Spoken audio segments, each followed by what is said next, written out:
90.5 tonight, Brookdale Public Radio. Jeff Raspe here with you. I've got Danny White in the studio. Good afternoon. Hello, Jeff. How are you? Doing well. Thanks for having me. My pleasure. My pleasure. You have a new album, a long-awaited new album. Yes. long awaited. Out and available, called The Beautiful Crazy. And just recently we started playing one of the songs from that. In fact, I think for the first time I played it Tuesday night on Fresh Tracks. Thank you. Thanks for the support. I believe that was the first play of it. But you're actually here. We are going to play a couple tracks from the album, including the one I played the other night, Breathe the Sun. You're going to play something live for us, hopefully. Yep. And we're going to talk about a couple things, not the least of which is, in fact, the new album, which is available now. It is. In all the normal places? It's available everywhere you get your fine music. iTunes, Amazon. I usually get mine sent to me from labels. Yeah, you're the lucky one. Well, nope. Does anybody pay for music anymore, though, really? I don't know. You tell me after a couple of months of having a record out. Yeah, so it's, it's iTunes, Amazon, Rhapsody, CD Baby, okay. All those things. And you actually have hard copies as well? Yeah, this time... went old school and made real copies? Yeah, we made pretty proud of it, had a good group of people working on it. A lot of talented people that I was lucky enough to work with, C.J. Erickson, Mike Wanchik, a great cast of the best of the Asbury Park music scene as well. That was one thing I was going to bring up, that you, as a longtime member of the Jersey Shore music scene, not surprisingly had a whole lot of help from Jersey Shore musicians on this album, but a part of it, or elements of the album, were done in Austin, Texas. Yeah, well, it's been quite a musical journey, the making of the CD, which a lot of it was recorded right on the shore in Belmar, New Jersey, New York City, Bloomington, Indiana, Memphis, Tennessee, Austin, Texas, Clarksdale, Mississippi. So it's quite a journey, and that's why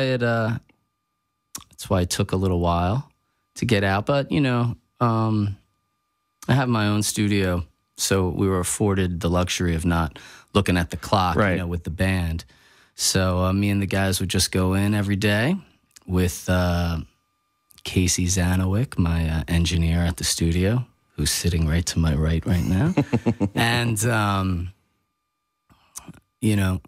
so we did a lot of the recording there. And then C.J. Erickson, who was lucky enough to, work with, and he mixed 10 of the 14 songs on the album. He's based in Austin, Texas. And then Mike Wanchik, who is John Mellencamp's longtime guitarist and co-producer. We did work with him in New York and mixed out in Bloomington at John's Studios out there. So cool. It took a while, but certainly worth it to be able to work with those people as well. Well, yeah, I guess that's one way to look at it, is that you didn't necessarily have, okay, this has to be done by whatever, April 1st. Right. And then, maybe some of these connections, these relationships sprung up. And you're like, oh, hey, would you like to put a guitar lick on this? Would you mix this for... Right. It kind of started with,